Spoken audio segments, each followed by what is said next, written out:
No, just for the search. Just for the search. Hey guys, welcome back to the last class. Thank you so much for consistently showing up for like 6 weeks.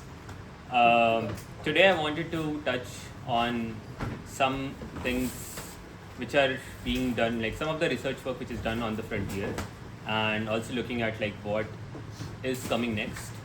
More concretely, we'll talk about, so last week we were talking about Llama 3 and we left at how images are fused within the model.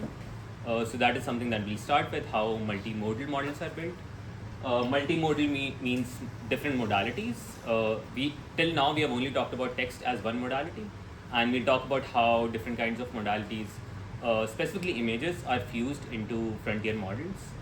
I'll talk about something called as diffusion models, which is a different way of generating text. Till date, we have only talked about left to right generation, like a single order of generation, but there are different various ways being proposed. In the second half, we'll touch a bit on AI agents, what they are, why they do exist, how people train them, what is the potential value proposition of such things. And finally, we'll just touch a bit upon when these models are deployed at scale, what is happening, how it's impacting like day-to-day lives of people, and probably what is to come next. So let's start.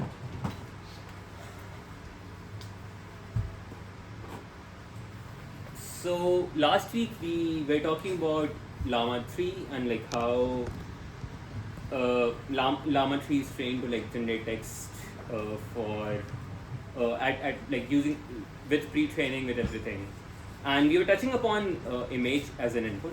So more specifically, how do they take images as an input? The main key difference being is that image is a continuous input compared to text being discrete.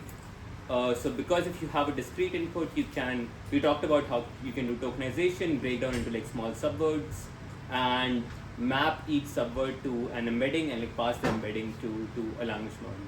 This is something we have talked about in the past.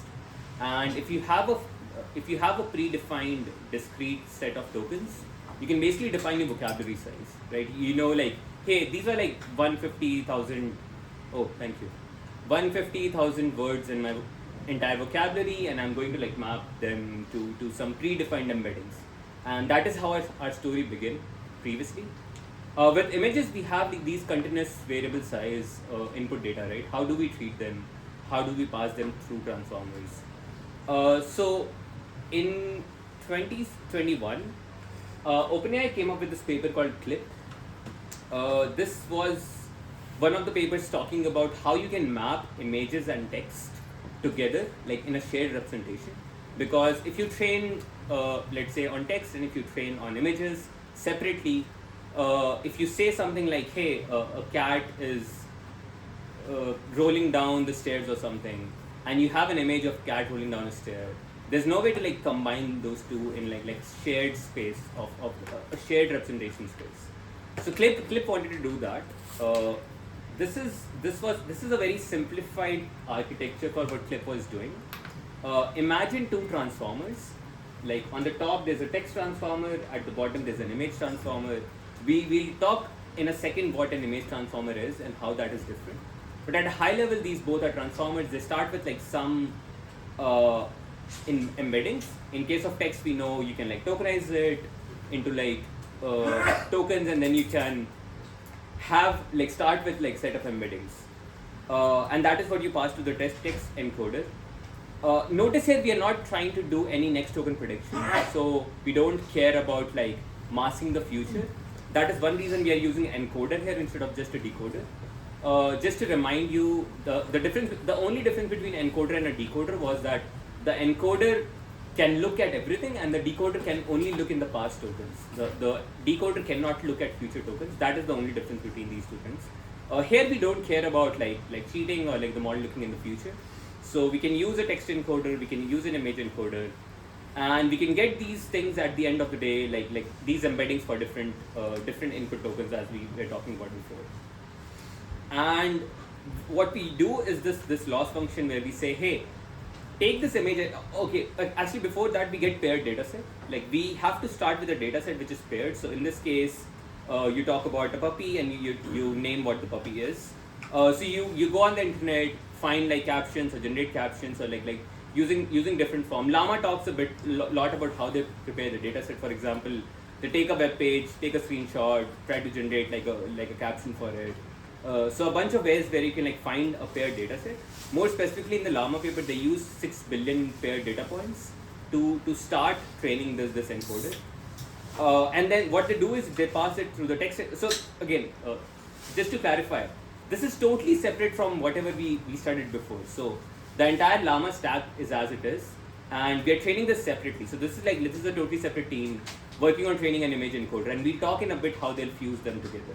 Like how whatever we build up till right now, the language modeling part and how the image part, we'll fuse them together. We are doing this part only because we care about the image encoder part. We don't care about this, but it's just a way to like train these two things in the same representation. And what we do is we get a vector from the image and get a vector from the text, and we say, hey, can you bring these two close together with some metric of closeness? And then you take some random examples. Let's say like you take some random text examples, and you say this image should be very far away from a random example. This is the loss function that you generally use. This thing is called contrastive learning. We don't have to care about the exact details of how things work. All we care about is at the end of the day, we'll have this thing called an image encoder, which can take an image and give you like a set of output vectors, which represent which represents this image in some semantic space. Does that make sense at a high level? Are any queries, any doubts? Yeah. So each text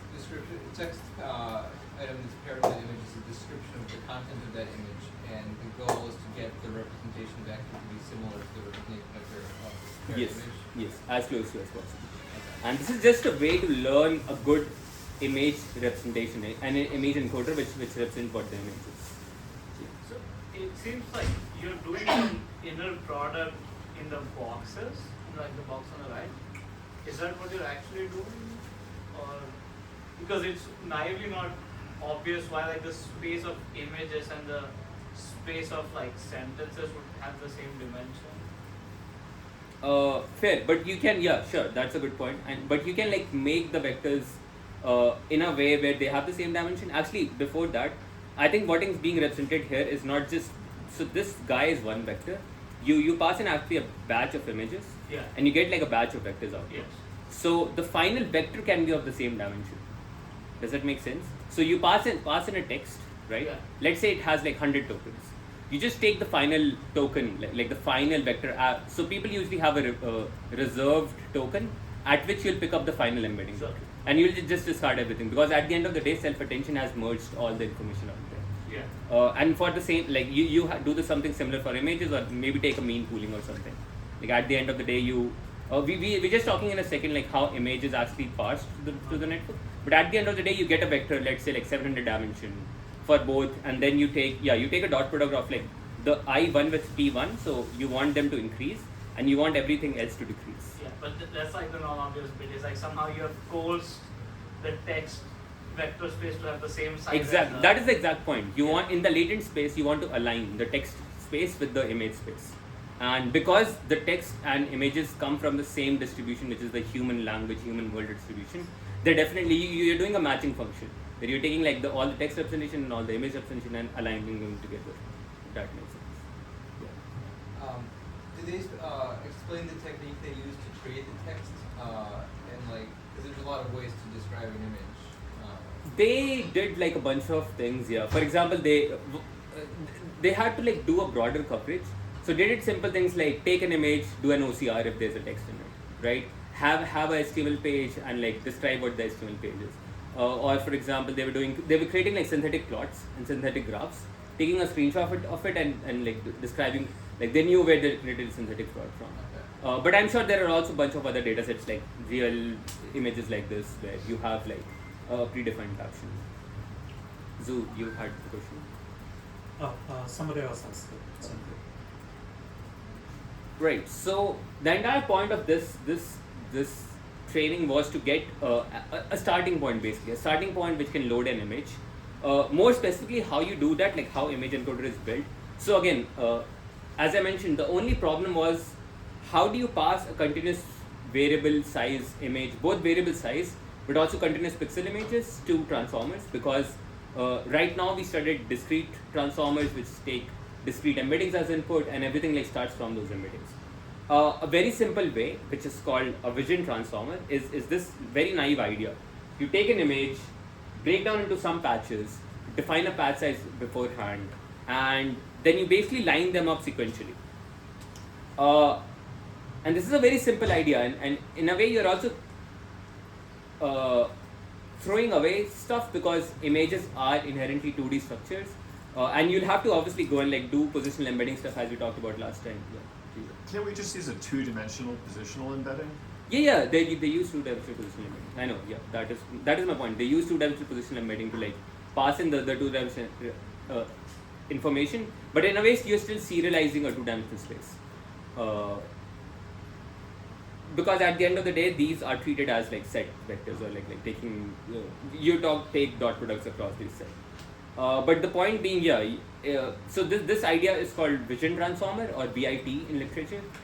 This is one of the most simplest but also most scalable and commonly used method, where you chop the images into like simple segments. So now each segment is basically a smaller square of pixel representation, and all you do is you take like a linear projection, which is basically a matmul, or maybe like apply an MLP or like 2-layer of matmul.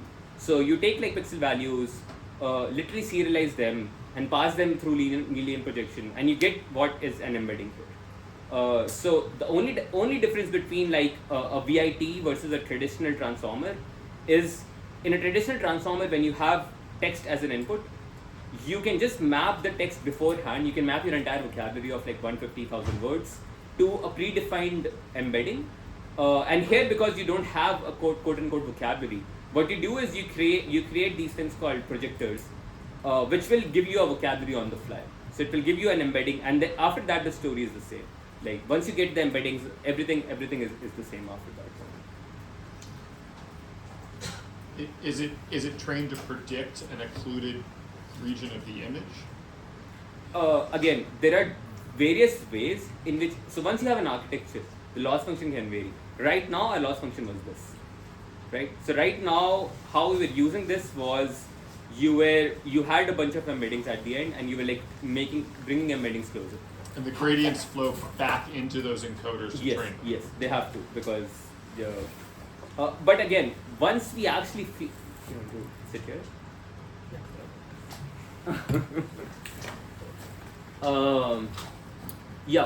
So this is the, before you are fusing the main llama model, this is what you do. Once you have this, then we'll predict something which is missing, and it will be very similar to like predicting your next token. So this is all before you are fusing this to your main LLM. And one reason we are doing this is because we have we spend like millions of dollars, like 65 million to be precise, something like 65 million, to like pre-train a large Llama 3 model, and we don't want to like change the model itself. So throughout this process, we'll never actually change the main model.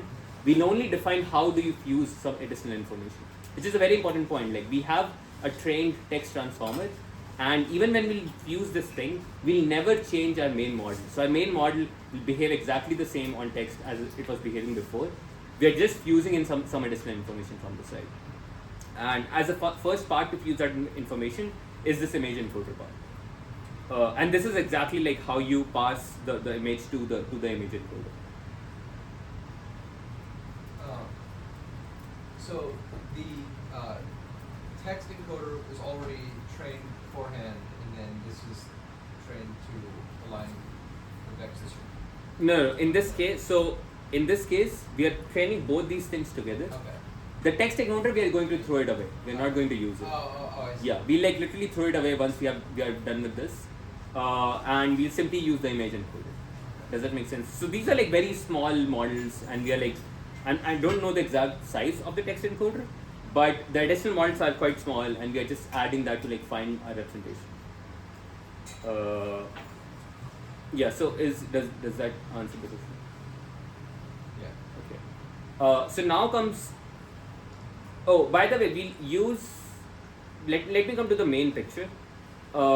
This is the diagram of like how we are going to fuse our image representation. In this diagram, you also have this middle thing. For now, just forget about this middle thing. This is about the video representation. We'll only talk about the image pipeline. So before that, let me just recap of like how the text pipeline is working.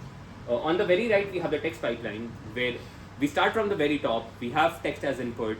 You have some text tokens. You get some embeddings. Do some self-attention and do some feed forward. This blue thing is new.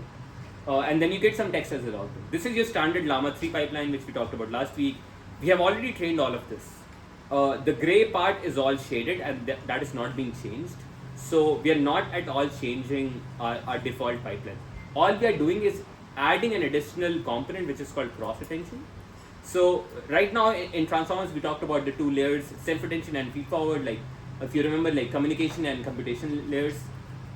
The self-attention part is where you are paying attention to the past tokens. It's called self-attention because you are paying attention to yourself, which is the same input sequence. Now what we are going to do is something called as cross-attention, where we are paying attention to things from some different place, right? And in this case, this different place will be from the image embeddings that we just found. You guys don't have a chair back then? We can get... There's a spot over here.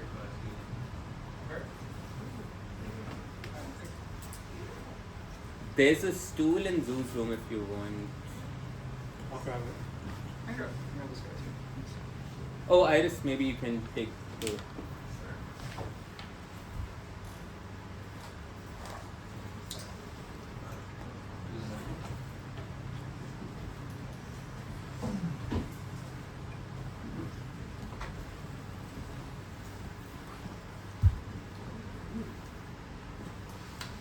Okay, so we were talking about cross-attention, and in the very first lecture, we talked a little bit about the first paper, the attention is all you need paper, and this model is from the first paper.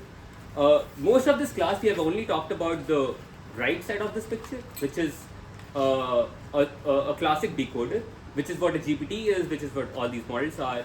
However, in the very first paper, if you remember, we were trying to do translation, and translation is a sequence-to-sequence problem. So you have like a sequence as an input, let's say an English sentence, and you want to decode a French sentence, for example.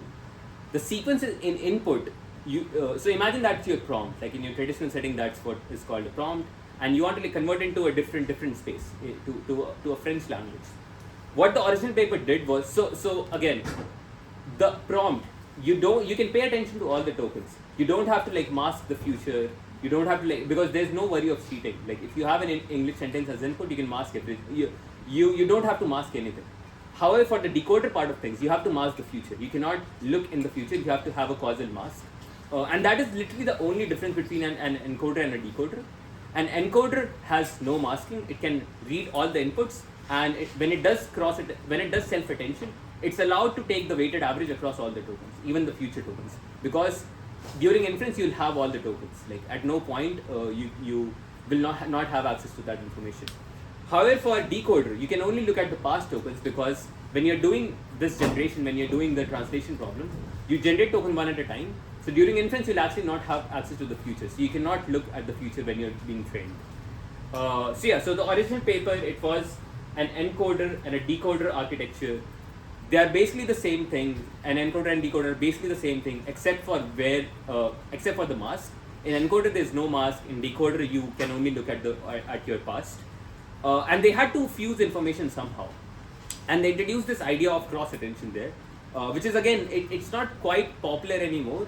And it has mostly, this architecture was not carried forward in literature, and we all know like most of the architecture that we see are only decoder only. That is why we have mostly been talking about the right side. However, in this fusing method for images, they use cross-attention, and like similar with languages where you have an English language and a let's say French language, you want to fuse information from your input side to your output side, and what you do is a very simple idea. So let's go back to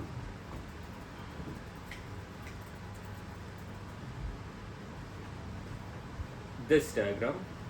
So yeah, so we have seen this many times now. When we have to do attention, we take our input embeddings, create these things called key queries and values. the query acts as the guy who asks for information. The queries goes to everything in the past. This is the encoder masking part where the query is not allowed to look in the future, and you take a weighted product, right? The only difference in cross attention is your keys and values come from somewhere else. They don't come from they don't come from the same sequence. So if you have a different way or some way to create keys and values from a past information, so in case of translation, your keys and values will come from your prompt or your input sentence, like your source sentence, and your queries will come from your translated sentence, right? If you have this mechanism, your query can go back to a different keys and values, get some scores from there, and do the same thing as we were doing before. So the only difference between self-attention and cross-attention is where you're getting these keys and values from. So coming back to this architecture, in this case, when you're doing translation, you can get your keys and values from your encoder, and your queries can still be from your decoder, the guy who's actually generating the next sentence.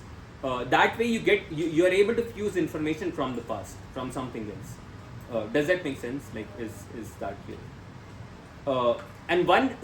Okay, now one question to ask here is that why are we doing all this complicated stuff? Like, if we had embeddings to start with, why not just pass that as input, right? Like, we already have this llama model, which can take input embeddings, right? You don't have to like go ahead and like change the architecture, fuse things from the past. You can simply like increase stuff here.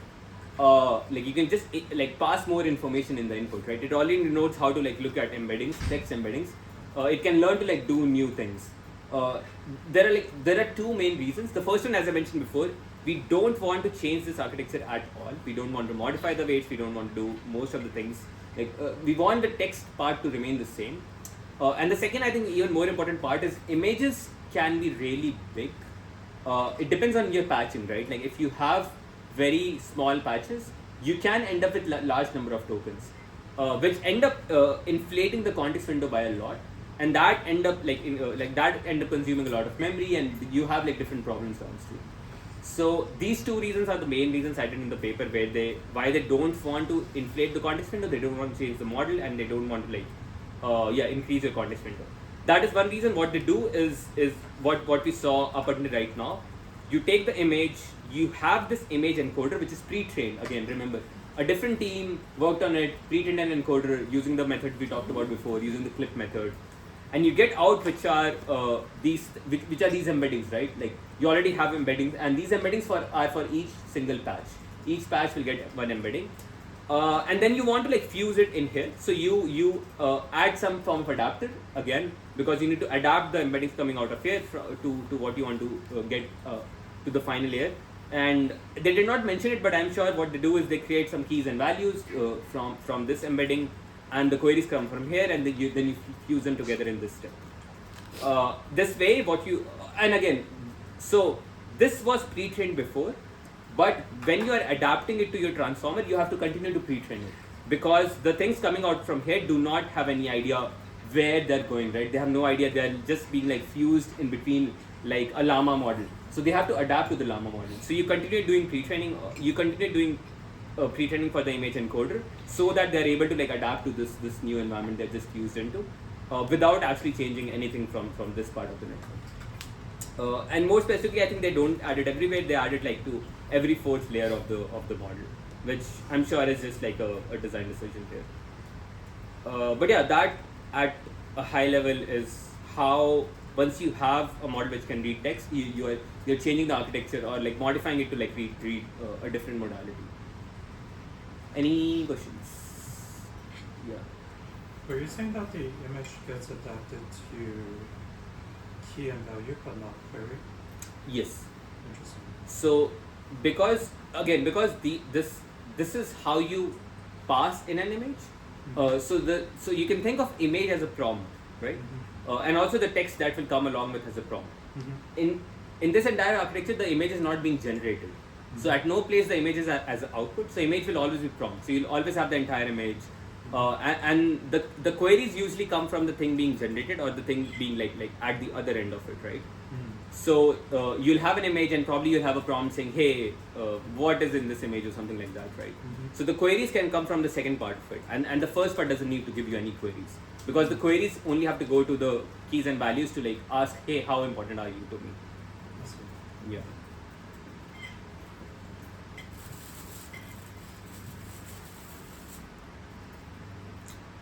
And in the paper they have a similar but a bit more complicated pipeline for videos and also for audio. But at a high level, the idea is very similar.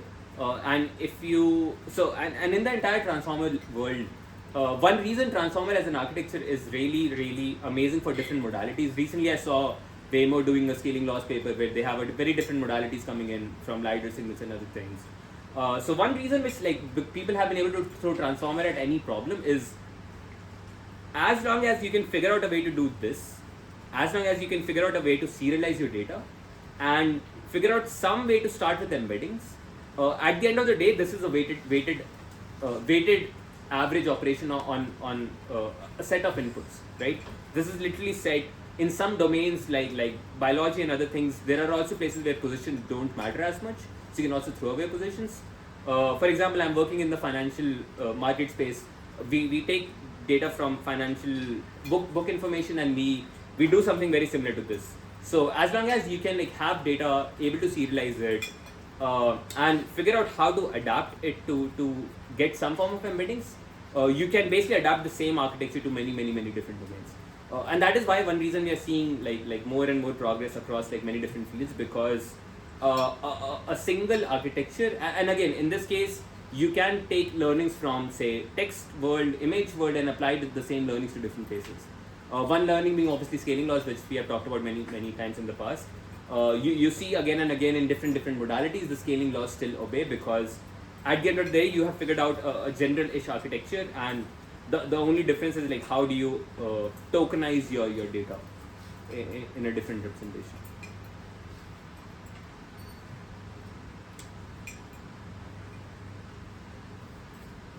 Any questions or that makes sense? Okay, so moving on, I wanted to touch on a very different topic, which is this idea of diffusion language models.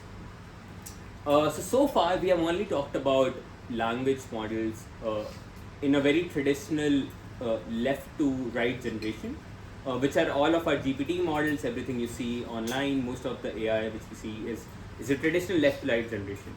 However, in the image generation landscape, things are a bit different. In the image generation landscape, so right now we talked about image ingestion, but image generation landscape, there has been a very different competing paradigm called diffusion models, and they work on a very different idea, and we'll touch briefly on what that is. More recently, we are seeing the next token prediction way even being used in image generation, but traditionally the image generation scene is dominated by diffusion models, and now the same idea is being applied to language modeling as well. Like, can we generate text but not in a left to right fashion? Can we generate text in a different kind of order? And I'll talk in a second why that is important, how that will be different, what are the challenges or what are the benefits of like doing this in a very different way. I found this amazing video from this company called Z. They are a different kind of code editor, but they had an amazing video, and I'm basically going to talk about this feed. I basically have their slides in my lecture, and you guys should definitely check it out after the lecture.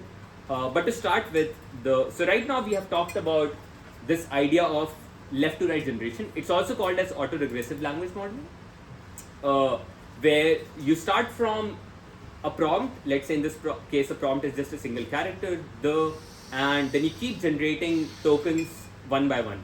So we are going from bottom to top, and we are generating tokens one by one, and we stop at the end when we have a special token. Let's say end of sentence, we have a special token. The model will say, hey, this is a special token, let's stop. Right? This is the general paradigm that we have been talking about until now. However, there has been in the past, even right now, people have been exploring like non-autoregressive generation, which means, is it possible to generate text not left to right, but in random order? So in this case, what would happen is like you start with all blanks, and instead of generating the first character, you generate like 2 random characters. In this case, let's say the model randomly says the and on, and then the model, the cat and on, and then it goes and fill another blank, and then it goes and fill probably all the blanks. And this is like a very different way of thinking, like because traditionally, like English language, we think from left to right. Most of the generation happens from left to right. So why would you want to do something funky-ish like this? There are a few advantages. The first being, if you want to generate a sentence of, let's say, 6 tokens, as in this case, you have to do 6 forward passes through your model, right? Once you have a trained transformer, you can only generate 1 token at a time, right? And if you care about like really long generations, let's say you want to like write a full-blown React app, right, which has like let's say 10,000 lines of 10,000 tokens in your full React app, it will take you 10,000 forward passes to do the thing, right? And probably not all tokens should given same compute. Some things are much harder to compute, some things are much easier. Also, code is not entirely left to right generation problem. Code, for example, you can define a function schema, do not write the function implementation, and define how the function is called, like your test-driven development. In this case, a model which can infill the code implementation could also be really helpful. You can have like things after the thing, and it can like, come and infill something in the middle. There are also a major problem with your left to right language modeling. Is in this case, once the model wrote this word sat, there's no eraser basically.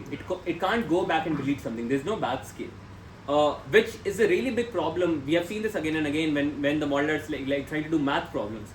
If it makes a mistake, it has to go ahead and be with ahead and like because the mistake is in its context window. It has to go ahead and like comply with the mistake, and everything downstream of that would have to follow with the mistake. More recently with RL models, we have seen a new thing emerging where the model will be like, hey, maybe I made a mistake, let me try to think it again. However, the mistake will still be in the context window. There's no way, we have never given a backspace to the model. However, in this paradigm, if the model writes a word, it can actually decide to like rewrite the word in the latest passes. In this case, we are not showing that, but I'll show an example where the model can decide to write a word and be like, okay, maybe this is not the right word, let me try to change it. In this way, you can like actually self-correct some of the mistakes. Another thing I mentioned, bidirectional context in code generation or other places, having information flowing in from the future could be really helpful. Let's say you want to infill a code implementation, you have a signature, you have something after that, something which can take context from both ends could be really helpful. And also just like this would be really fast. Because this does not have to adhere to, if you want to generate 6 tokens, you can generate that in less than 6 steps, because you can generate parallel tokens at the same time, and that means like fast would be really important. And right now these are all potential advantages. No diffusion model gives you all of them.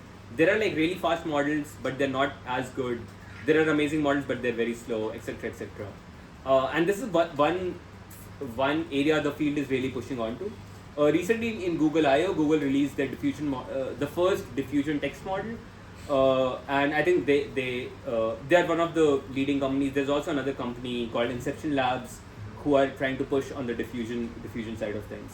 So yeah, this is one of the more upcoming things of like how, and again, the primary reason people are trying to do it is fast, because we want really large number of tokens, like 10,000, possibly hundred of thousands of tokens is like much low latency, and so this is one reason why people are exploring this way.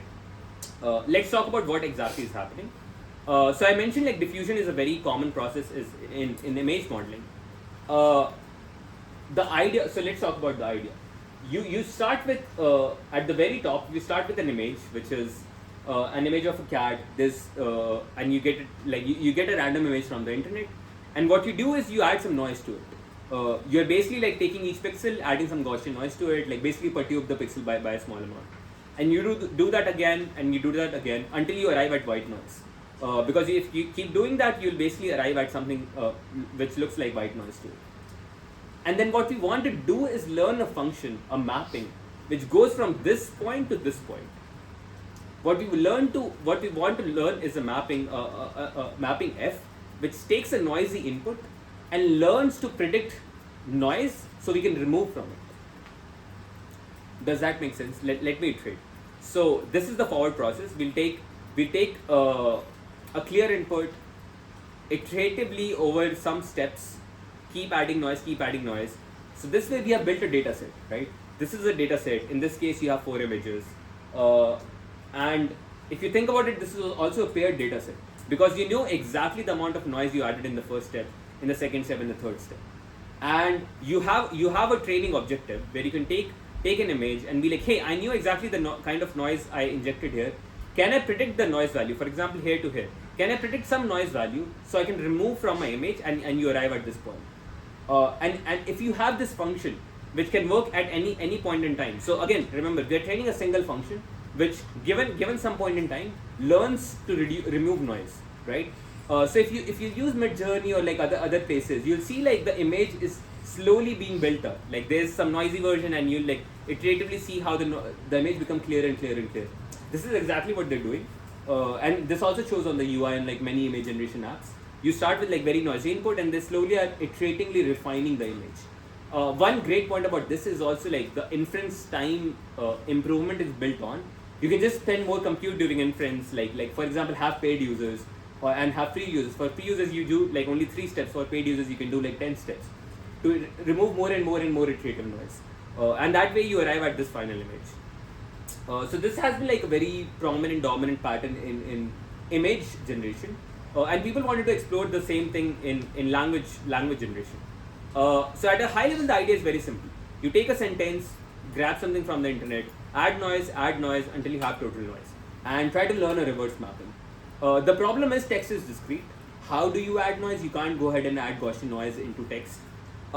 Very early on, people explored this idea of continuous diffusion process, where instead of adding noise in the text, you add noise in the embedding space. We just talked about how each token has an embedding, and what you can do is you can iteratively add noise to the embedding and embedding space, and you try to do the same process again.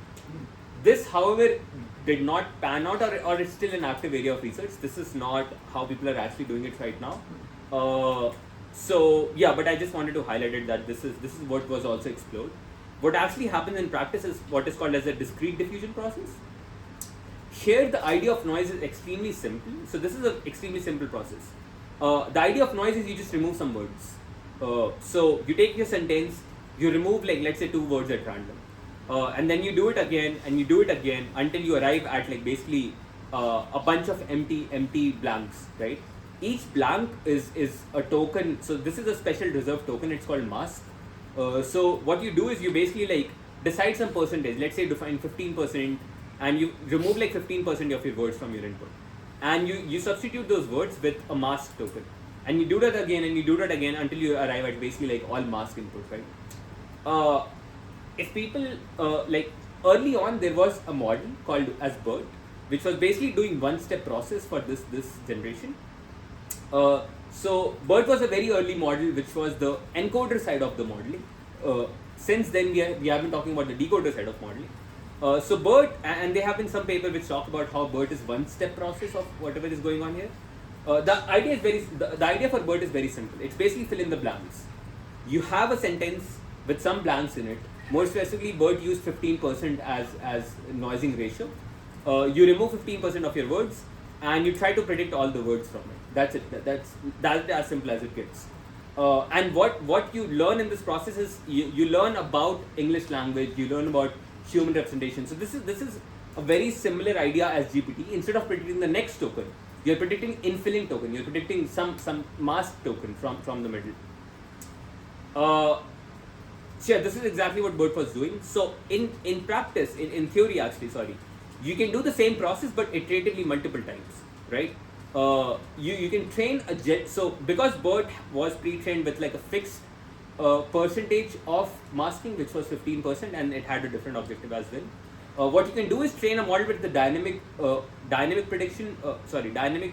masking objective, and such a model can take basically any variable number of masks in input, and at the end it can like predict you some tokens with some probabilities. Let me also explain how this will happen on like transformer level. So at transformer level, you have an encoder. This is not a decoder. This is an encoder. So no masking. You can like take all your inputs. These inputs will be masked. So you have like special tokens for these masked tokens. And at the very end, we get 6 embeddings again. And in next token prediction, what we were doing is we were applying a large probability distribution over your entire vocabulary. And you do the same thing for here again. You go to this word and you say, hey, what is the probability of what is the probability of mat, what is the probability of baseball, what is the probability, etc., etc. And you look at the correct probability of SAT and you'll be like, okay, I want to increase this probability. So the idea is very, very similar to next token prediction. The only thing is where we are doing the token prediction has changed. It has changed from the final token to the token which has been masked out. And because this also goes back to the idea of a word is known by the context it keeps. In this case, you as a human can probably predict what would come here, and we want the model to learn a similar function. And because you're training a model which can do which can dynamically fill some masks, you can actually use this process. You can use the model at any of these states, and you can keep iterating and refining until you arrive at some sentence. In a second, I'm going to show how we exactly do sampling. Like once we have this kind of model, how exactly this process happens. But before that, are there any questions?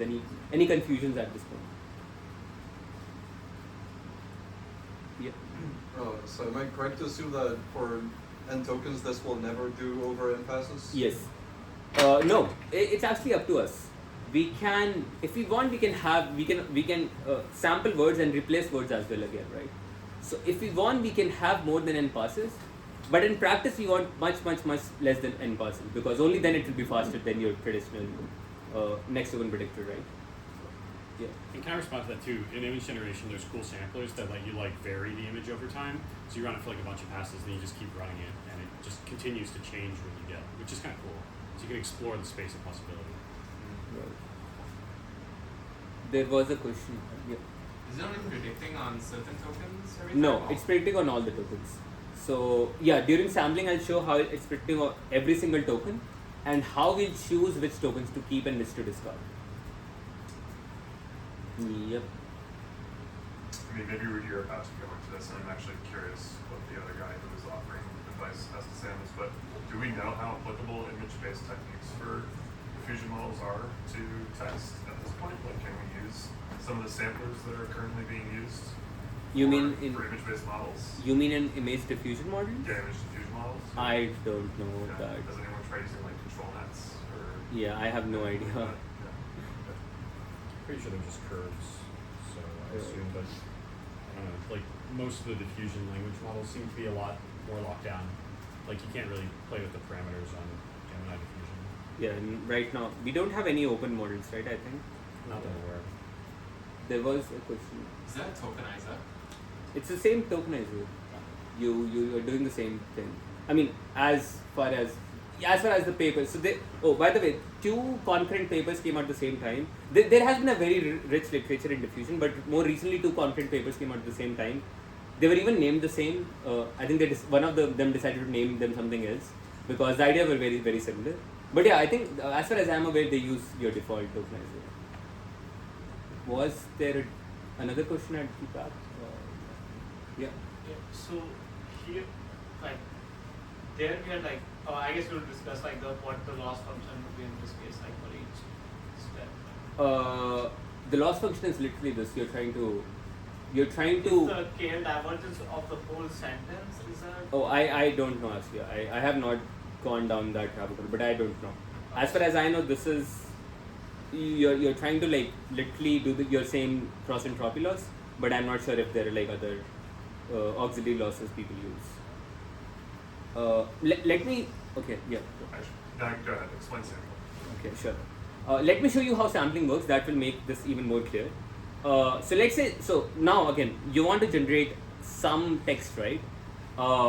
You can start with a prompt, how you usually start with language modeling right now. So the prompt can be like something on the side here. but and that doesn't change anything in the sampling. But let's assume you start with like all masks. You want to just generate a sentence which makes sense from the distribution from which was trained on. What you do at the very first step is you pass all masks, and obviously at the very first step it will have a very hard time deciding like 6 words which make sense. Again, those 6 words are probability distributions over your entire vocabulary, and you use some sampling method, like let's say you take argmax, greedy decoding, or like use some other form to generate one token from each of them. And then you have to like make a decision on like which one to keep, right? There are the simplest way is you just keep some random percentage. Let's say you take like 15%, save it, and that's about it. A more fancier way is you can like choose based on confidence. So maybe the model has more confidence on like, hey, I really want to like this token was like 93% probability. All of them were like, let's say, less than 90% probability. So you throw them away. So these are like 2 things that I know people use to keep some percentage of tokens. And again, during inference, once the model is trained, this is all up to you. These are all decisions that you can take. You can also like decide to like do this in one pass, which obviously will result in a very bad model. Or you can do this one token at a time, which will like take you n number of tokens, or even more than n tokens. You can like keep resampling the same token. And once you're at this step, what you can do is you can remove the ones that you don't care about, either like from low confidence or keep the ones with high confidence, and then just do the same step again. So this is like one step of BERT as before. Now you fix these tokens and only sample the new mask tokens, and let's say you arrive at these tokens, and then you do the same thing again. And notice here how you can also make a decision to also keep a token which was generated before.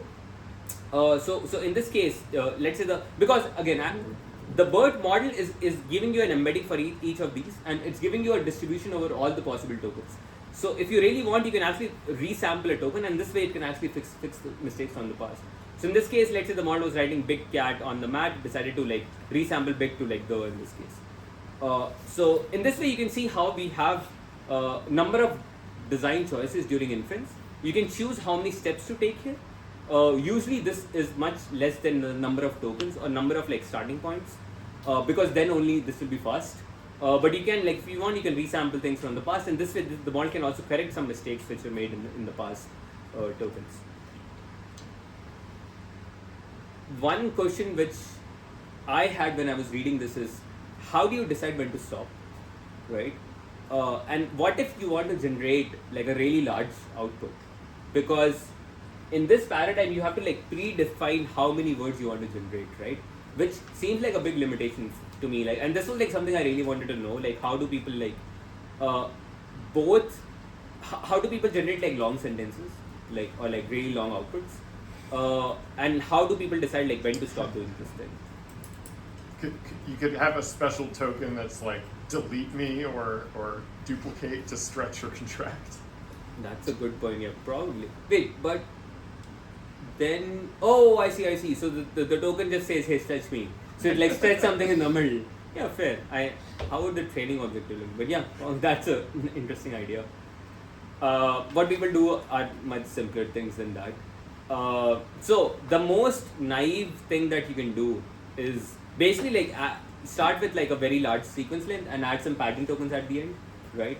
And train the model with padding tokens, which is very, very computationally inefficient, because the entire point of this exercise was to like save computation. Like at least one point of this was to save computation. But that is what is done in practice. Like that is one thing that people do, is just like start with like a predefined sentence length, let's say like 1000 tokens or something. And then because the model is trained to like have pad tokens, it can just have like some pad tokens, and pad basically means do not use me, and you like only use the starting prefix or something like that. There is a bit more intelligent method that people use, which is somewhere in the middle of your traditional left to right generation and diffusion model. That is called semi-autoregressive. I'll come to that in a second, but any questions for this? Like, does sampling make sense? Does this make sense how we are like taking a bunch of masked tokens and like generating things out of order, not from left? So if I were to continue, like that would just get put to the left and remain untouched, right? Like the context? Yes, you can do that, exactly. And that is exactly what will happen here if you have a prompt. So if you have a prompt, the prompt will just be your unmasked tokens here and you don't change them. Okay. So in that case, your prompt basically remains fixed and you're adding more computation to the right. In that case, you don't have to change that. Yeah. Do you actually have an ability during sampling to fix tokens? Like I'm thinking if you're treating this as your context length and you're trying to feed in context that you already have, right, to guide the model, is sampling going to change those tokens? Yeah, sampling can definitely change the token, right? So you have to in your code ask it not to when you do this, you have to not modify this token. Yeah. Because sampling can obviously decide to write something else here. Yeah. Okay. One thing that I mentioned is you have this parameter called step size. This is very similar to diffusion. If you want, you can do this entire thing in one step, which would be very bad. It would not make more sense. If you want, you can do this in n number of token steps. So if you have 6 tokens, you spend 6 number of compute. This would be very expensive. Actually, this would be even more expensive than your left to right generation, because if you have paired tokens, you're generating some random tokens from which you don't have to generate. So obviously what people do in practice is somewhere in the middle. They want multiple parallel generations in parallel, and the step size is much less than what your total number of token size is. But yeah, you do have your same step size parameter, because each step you're using the same model to unmask or demask some of the tokens. What actually also you can have some schedule masks. For example, very early on, you probably don't want to generate a bunch of tokens. You only want to generate one token when you don't have any context. But later during the step sizes, maybe you have more context, and this is much easier to generate. So you increase your step size. You can also have a dynamic step size of how many tokens you're generating throughout the process, which is also true for the loss function. So for example, having an incorrect generation here is not as bad, because this is okay. If you don't have any context, this loss doesn't matter as much. But during the end, when you have most of the tokens, if you are incorrect here, this loss will matter much more. So we will also have weighted loss in practice for these models. What does the architecture look like that's actually predicting this backwards pass? Is it transformers? You mean this? Yeah, each of these steps. As far as I know, yes, but again, I have not gone down. I don't know exactly what is happening. That is my best understanding. So there's a paper which I read, which was, they were showing how one step of this is exactly BERT, and they compared it to the transformer architecture in that case. And BERT is a transformer? BERT is a transformer. BERT is an encoder transformer, yes. And yeah, also, if you have an architecture like this, you can also do your standard left to right generation just to do a sanity check, just to do a baseline check, because again, this is just another form of masking. Your left to right is another form of masking, so you can actually do a denoising process from left to right, and just to see as a sanity check, does this make sense? Does the model actually is able to generate things? In practice, however, what people do is this thing called block diffusion. The idea is somewhere in the middle between a left to right autoregressive generation and diffusion. So what people do is they define a block size as in advance. So in this case, the block size is 4. You have your prompt as before. You start with 4 samples. You do a diffusion until you fill up all your tokens, and then you go to the next block. So this is again somewhere in the middle between next token prediction and diffusion. You can think of this as next block prediction, where the block size is fixed. This solves a bunch of problems. The first one being, how do you if you wanted to do that, you have to have this big ass context length beforehand. If you take a bunch of memory, you'll be generating a bunch of tokens which do not make sense. In this case, you can only do this part, fix this, and then move on to the next part. You can also probably solve the problem of how do you generate variable size input. As in previously, you were limited to the input size that you started with. In this case, you can actually, I don't know exactly how, but you can have an end of sequence or end of block, and the model decides to stop. Another very big advantage here is something during inference, we actually have to store all the K's and V's of the past.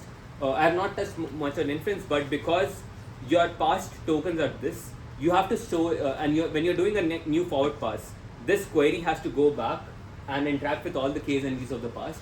What you actually do during inference is save all the keys and values, which is very memory extensive. And diffusion actually kind of fucks that up, because during diffusion, all the tokens can change. So all the keys and values can change, so there's nothing to store.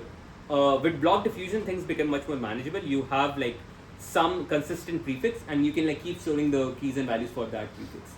So it becomes much more manageable during inference, this kind of paradigm.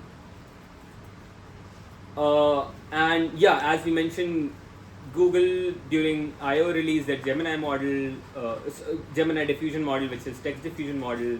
More recently, this lab called Inception Lab also released their this is called Mercury, and this is a diffusion model. It's insanely fast. It is insanely fast, and I have an example to show that. Gemini too. Yeah, the Gemini is also pretty fast, but I think Gemini is still behind. Oh, really? Yeah, you still have to fill a form, etc. But yeah, just to show an example, like so they have this is an open model, not an open model, but a model which you can sign up and like get inside it. And let's say you want to like try something like summarize some legal documents. Let's see.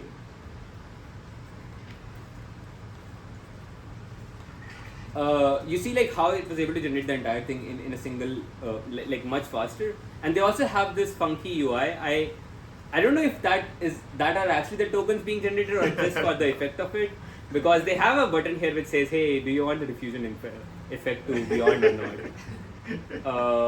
But yeah, that at a high level is what diffusion models are and how they work. Yeah. I remember we talked about like the post-training phase for autoregression models, like how there's nice quality that you can just average at the like different parts of like coding, Right. and just do an average of Right. the parameters. Like, is it still possible to do? I have no idea. I don't know even how post-training, but in theory, your all SFT datas are basically your input prompt and some responses. So technically, the same loss function can apply for your SFT, because SFT is also next token. Like we in traditional models we do next token prediction. In this case, you can same have a prompt, same have some response, and do similar kind of SFT but yeah, I have not read any like language model paper like a frontier paper using diffusion. I don't think there is one out there. But yeah, I would assume most of the techniques would probably remain the same. How are these at reasoning? I have no idea. I think the only thing that we know are the benchmarks from Google's I/O diffusion, and they seem on. I think that's also a smaller one, so they compare with like smaller models, not obviously not with the. I think they compare with 2.5 Flash or even Flash Lite. So I'm sure they're like much smaller models, and right now they're being compared to like much smaller models. So there's interesting interpretability challenges there. If it can change the tokens as it along goes, the way. You need to actually inspect how it got the answer, not just the answer. Right. Yep. Is it faster in training as well because you do less backprop? Yes. Less backdrop or less number of steps. Yeah, I mean by that backdrop. So one thing I know is this process is more expensive in training compared to GPT. So training a traditional BERT is more expensive than GPT because okay, this is not BERT, but the first step is BERT, right? This thing. Because in GPT you can get signal from each of the words, because you can predict each word from some prefix, but in BERT you only get to predict 15% of the words, so your signal is 15 times less richer, so you have to have much more data sets. So this becomes much more computationally expensive than GPT, and that is one reason we moved away from GPT, like from BERT kind of models, because the signal of that you're doing backpropagation is much lesser in one batch. So I would assume the same thing would be true when you have to do this multiple times. Like this would be more expensive. Like the amount of signal being flown through each backward pass would be much less than your GPT models. That is my guess. Is there a comparative study on like equal flops? Which one is better? I don't know. There might be. Yeah. Okay. Yeah. Did we go over the intuition for why adding noise in the embedding space didn't work? Does not work? Yeah. I have no clue. I'm not an expert on that, so. Right. It seemed the most intuitive, I think. Yeah. Right, yeah.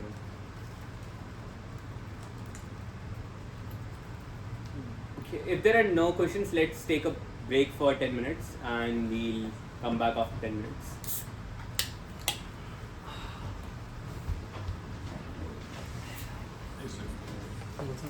Did we meet at the end? Have you got some overcoming bias?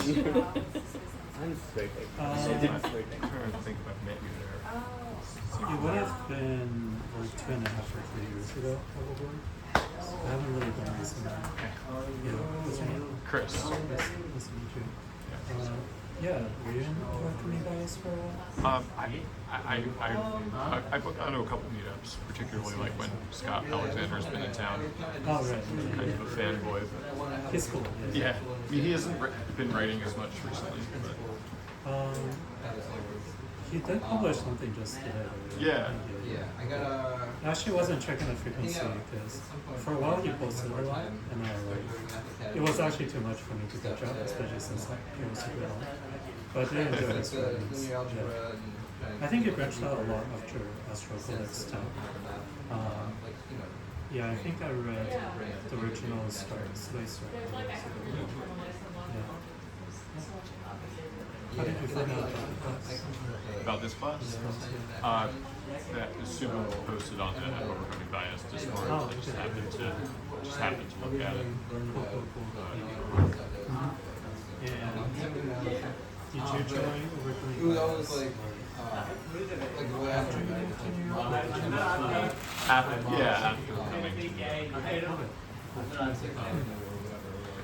How do you still like the meetups? Yeah, I mean when I can, like once every couple of months. But I live in New Jersey. Oh, okay. Like, is there no group there, I'm guessing?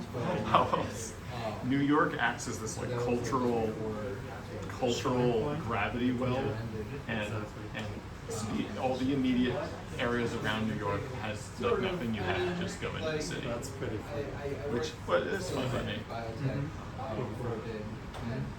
I'm like halfway through Nick Bostrom's super intelligence and just like completely freaked out at how prescient it is. Yeah. Did I read that? Trying to remember. I think I read a few of the super intelligence lesson books around the same time, so they kind of like meshed together in my mind. Like it's just amazing that you wrote this in 2015. Yeah. It's like it could have been written yesterday. I think the figure thing to think about is like what else have they read about, right? Like in a few years. Yeah. What do you expect these to be about? Yeah, that's why I'm here. Is that just like super like alarmed and think sufficiently highly of myself to think I could do something else with my time. That makes sense. Yeah, I feel similar as well. Yeah. It sounds like Trying to figure out what that is exactly. Okay. It sounds like you've done some. It sounds like you have done something other. Especially in class. Yeah. Okay, very cool. What has this class changed you about it, or has it motivated you to like do more interest in it? Yeah, it's just I like having talk to people in person. Some structure to learn. Yeah, I remember New York had some safety events recently. I've mostly been just this one. But it feels like there's definitely more activity, so to speak. Although Anthropic has an office in New York, so it's nice if you don't want to leave this country. Do you have family in New Jersey? Yeah, I feel like it has sort of like. Is there like a lot of these companies having presence in the East Coast. Yeah, it's good. That's really good to see. Pleased that Anthropic chose New York. Yeah. So what do you think is like next? Do you want to like study this area?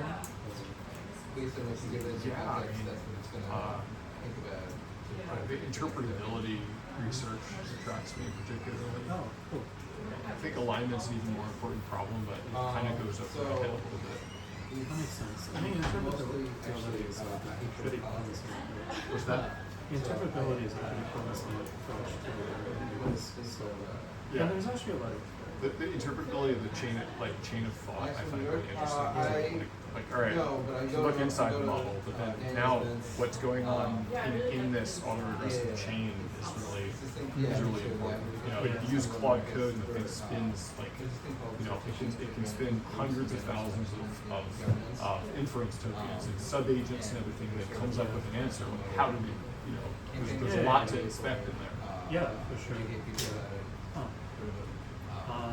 So, what do you like? Are you thinking of switching to a formatting, or is there like some sort of That's what I'm trying to figure out. I'm talking to an 80,000 hours person next week. Oh, very cool. Very Structure cool. that. Get some ideas. Did you also look at repurposed as well, or like learning? Because I think they specifically have a section. Are you familiar with it? No. Oh, thank you. So this is a. So far, recommendations to Actually, I have asked my first bookmark aspirational. Yeah. But it's a little So more sort of Arena deliberate. it is a AI safety research activity accelerator. It happens in person in London over 5 weeks, but they also publish their entire course. So let's see. The next cohort is January 5th to February. It's not like it would be a really good fit. But let me see if I can find the course curriculum. So they take you all the way through like the basics of NumPy and PyTorch. It builds up like the first week is like actually it's already pretty involved, but like first day is ray tracing just to get like a intuition, and then in the second week you're already dealing with controllability, and they have like several different projects you can do here. In terms of Yeah, fascinating. yeah, it's 5 weeks on. but the next thing is the entire thing is on GitHub. Yeah. So I've been doing it on laptop. I'll be a little bit slow because this is like No, I full-time. appreciate the suggestion. Yeah, I think it's probably one of the best resources out there to just go straight into like interpretability. Yeah, thank you. Let me.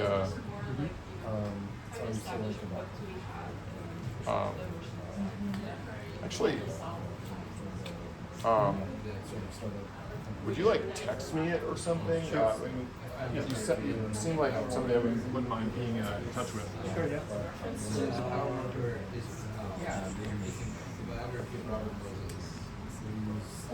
Did you guys see that paper from about interpretability,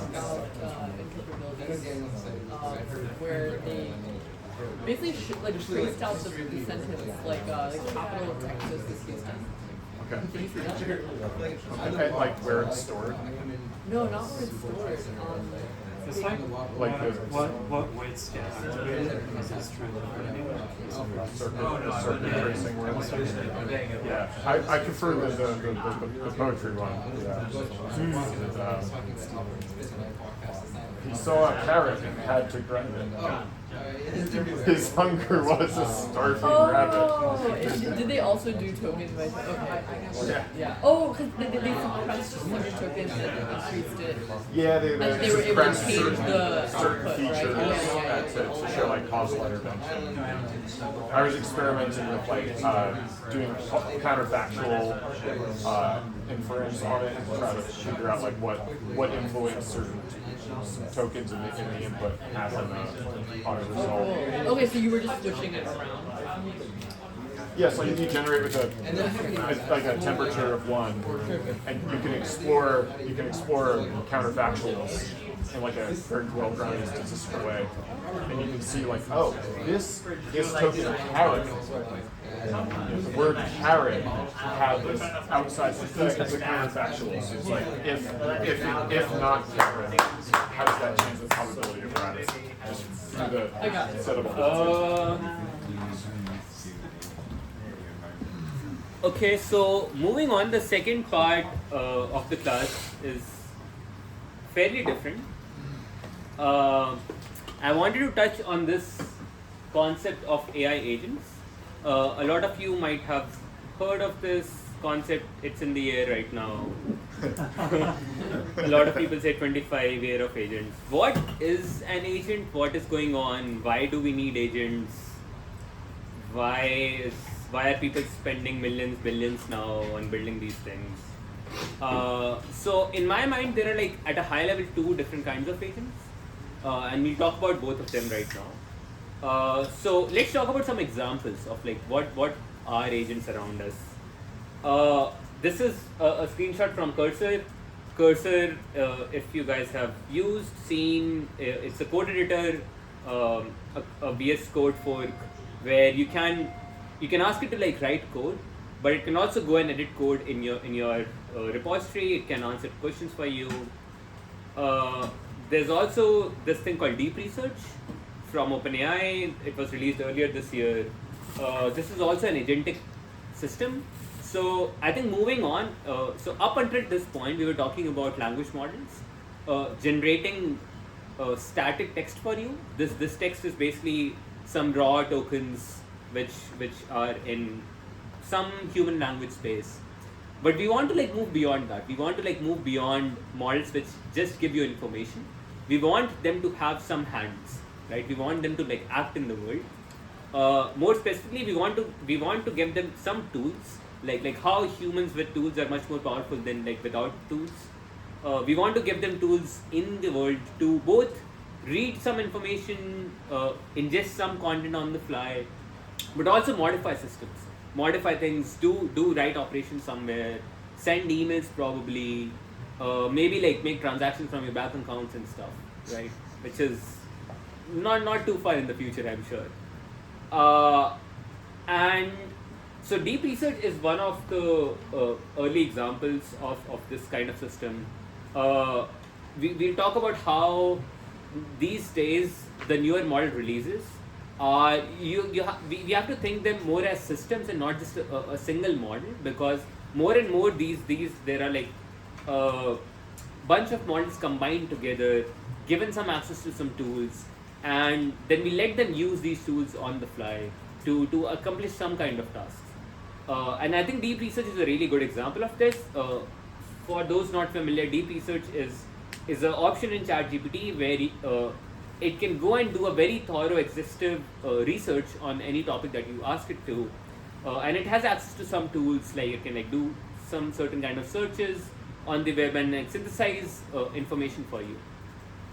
Another difference is like now, as more and more we have agents or AI agents, these things can also work for longer. Like for example, if you want to like generate a few tokens, it might take like less than a second. A few hundreds of tokens, or maybe 10,000 tokens, maybe a few seconds to a minute. With these agents, for example, Deep Research famously can go out and like do independent autonomous work for like in the order of minutes, maybe 10 to 15 minutes, you would say, sometimes even half an hour. And more, what we really want to do are develop systems which can do autonomous work for an hour, maybe 8 hours of work, or maybe even for days. And this is one area of the future. And why people really care about is because a lot of knowledge work is being done on computers with different kind of tools, especially in the industry of technology. A lot of this is one reason we are seeing more and more coding agents, because we fairly have good environments with fairly structured tools which the models can use. For example, another common model in ChatGPT is O3. O3 is, let me load.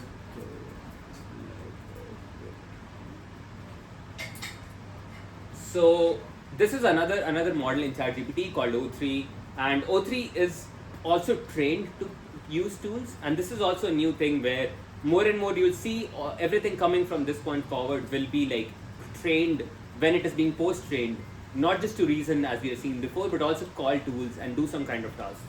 So in this case, I asked it to like give me some progress on computer use agents by Frontier Lab.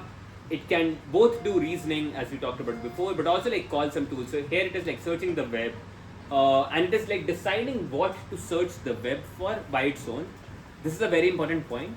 So all we give access to models are tools and tool schema and tool definitions, and then we let the model decide how to use the tool by itself. And here it's like once it has some information, maybe at the next step it can use information from the previous step to also refine the search, or to like search on a different platform like Twitter. Like it has probably access to Twitter API or something, and can decide, hey, these are the things I want to like search on Twitter. And maybe like many searches can be done independently. So you can have like 3 different parallel branches of search going on, and then you somehow synthesize information together. And at the end, when O3 is done, like doing all these tool calls, it will like synthesize information which will be much more grounded in real world, but also much more richer in what the information is being provided back to you. Right now, as far as I am aware, O3 and these deep research only reads information. It doesn't like do things for you. Maybe with like some new integrations with like giving access to your Google Drive or stuff, it can probably also change information. But yeah, so we are already seeing like more and more these tool calling language models, and in a second we'll see exactly how that happens, exactly how these models can call random arbitrary tools. But the value proposition is out there. The value proposition being that human work or like a lot of human work which is in this knowledge workspace can be done by these agents, either to augment help humans, or in certain cases also like make humans redundant, because a lot of these tasks, like if we have agents which are really able to do long horizon tasks, a lot of these things that humans can focus on, probably the thing which these models are probably lacking right now on the creativity. And for example, last week we saw IMO results being released, and I'll come to this later, but we saw that the only answer OpenAI and DeepMind was not able to do on IMO, which is a really hard math problem, was the one which required really good creativity. But anyways, this is what the new state of affairs is. We have, up until this point, we had language models which can generate next token at a time, which can write something for you. But now we want to give them some form of tools and want them to both get information using these tools, but also act out in the world out there. Any queries, any questions, any doubts? Sorry, Yeah. do we cover both type of agents, or is this different? No, this is the first kind of. So in this first kind of agents, how it differs from the second kind is, in this case we somehow have to find tool definitions, right? So which works for a lot of cases where we have APIs. So out there, a lot of platforms will share APIs, or you have some way to like find out an API to like call some things. However, having said that, a lot of part of your internet, a lot of part your web browsing experience or your computer use experience, you don't have APIs to like navigate the internet, and that is the second kind of thing that I'll talk about in a second. Okay, sounds good. So I'll take a specific example. Did you have a question? No. I'll take a specific example. So in this case, someone wanted to build a very simple agent whose only job or task was to like. So the person gave their inbox, like their mail inbox, to the agent, and they wanted the agent to do multiple searches and synthesize some information out of it. That's a very simple task, and like if you think about it, this is like if you have to go do, you might like spend 5 minutes if you want to like say find when is this person moved to Portland targeted. Maybe you have to like do some keyword searches, maybe you have to like find some information, maybe you have to like read 2 or 3 different emails, connect some information, and like get some information out of it. And they want to like train this like a very simple LLM. So again, an LLM can like in theory write any kind of output token, right? And we know more and more LLMs are fairly capable of writing code. So they definitely know how they definitely know how to like call different kind of functions. So in this particular example, this person gave the LLM 2 tools, 2 very specific tools. Let me show you how those tools look like. And they're like literally Python functions. So you can like define a Python function which looks like this. It's called search email. It has a bunch of parameters like what inbox to search, what keywords to search from, to, and these can be like, you can have some option parameters. And like you write a Python function, you can just define a doc string, right? Like this is a well-written Python function where you define, hey, this is the task of the function is search email databases based on keyword, etc., etc., and these are all the arguments, right?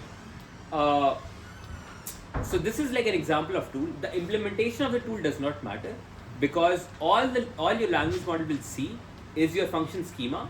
How does the function look like, and what is the purpose of the function? Like how to interact with this function. And this part will literally be passed as a prompt to your language model. So this will be part of your tool schema definition, which will be passed to the prompt of the model. And then you can have a different email called, wait, this was search email. Or you can have like a read email. So once you like find some, like say 10 emails, you can like decide which one to read. And this is like a much simpler function. You just define, hey, this is a message ID, give me the content of the file, right? So you define, in this very simple example, you have two Python functions with some function signature and some doc string for the function. And you pass that as your input to your language model. And then you define some form of like system prompt. In this case, the system prompt is, hey, you are an email agent, you given some input query from the user, you can use a list of tools, etc., etc. You can do like 10 searches, blah, blah, blah. And in the system prompt as well, it's not shown here, but you just append those two function signature that we had before. You show the function signature and you show the doc string. And then you let the model generate some form of, either it can be arbitrary tool call, which is like basically invoking your function, or let it generate some arbitrary JSON, which is basically defining what function to call and how to call it. And then you just let the model run. You can also like post-train it, etc., etc. But in the simplest case, all our newer, recent, powerful models know how to invoke functions. So the main intelligence is coming here is like which function to call and how to call it. For example, in this case, the model decided on the fly, hey, I want to like call this function with this person, move, Portland, some targeted, and it came up with and like, hey, I want like 10 results. And then what you do, so this is like literally next token generation. You're limiting the next token generation to define a structured schema, and if you let the model do it, they will follow your suggested schema. And what happens here is you stop the model. You stop the model, you extract out what the model wanted to do, and you yourself as a developer have somewhere in there where you call the function manually, right? Because the function is already defined, the tool is already defined, it's in Python. You can extract it out, call the function, and the function will give you a bunch of results. And you add the bunch of results in the response here. So this way, from language model's point of view, it decided to call some function and it knows, hey, these are all the results of the function, which become part of the context filter. And then the model can like keep investigating more and more. It can like go ahead and once it has some email, it can like keep doing more email calls. And once it has like once it found out which email it cares about, it can also like open the email, read the email, get the content, because this is the thing that you are like manually putting in, or your code is manually putting it in there.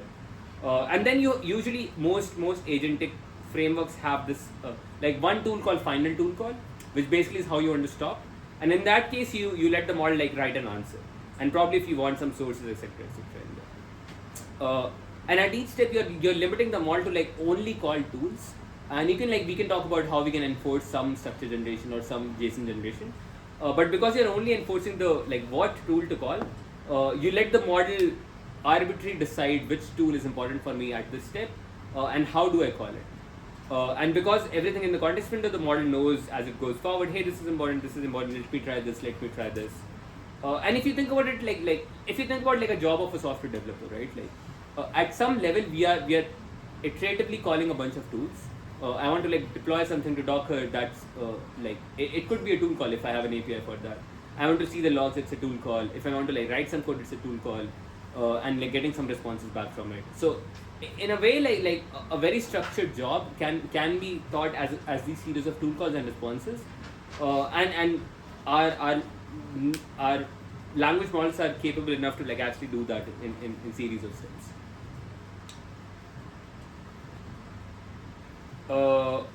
And if you want, you can like literally go try this on O3 and this will work out of the box. This is extremely simple. You don't need to like fine tune it for your use case. If you really want, you can also fine tune open models for your use case where you define it like form of tools, and this will be like all very simple as we have talked about before in like all the post training steps that we did before. But yeah, at a high level, this is all what an agent is. You define a bunch of tools, you define a schema, and you let the model decide what tools to call. I want to add a little bit of my perspective. So if you think about a code, right? Like what is like if you think about like a code file, right? A code file is basically some function signatures, some function definitions, maybe some loops, and some way to call that like function, right? And as a human programmer, you decide how to call that function. You write some arguments. So a function is basically a graph of iterative steps of like do this, and do this in this way. All we are doing here is defining a set of functions, but not defining how to call those functions. And we are letting agent, which is like this dynamic, let the agent build this dynamic computation graph, where instead of me as a programmer decide, hey, I want to call this tool using this special arguments, etc., hard coded in my code. You let the agent call, or you let your LLM call different tools in different orders with different arguments, and this is totally based on what task you have to do. So this is like basically like you are relaxing the constraints of how a programming language is. You're defining a bunch of functions or tools and let the LLM decide how many ones to call, which ones to call, and how to call them.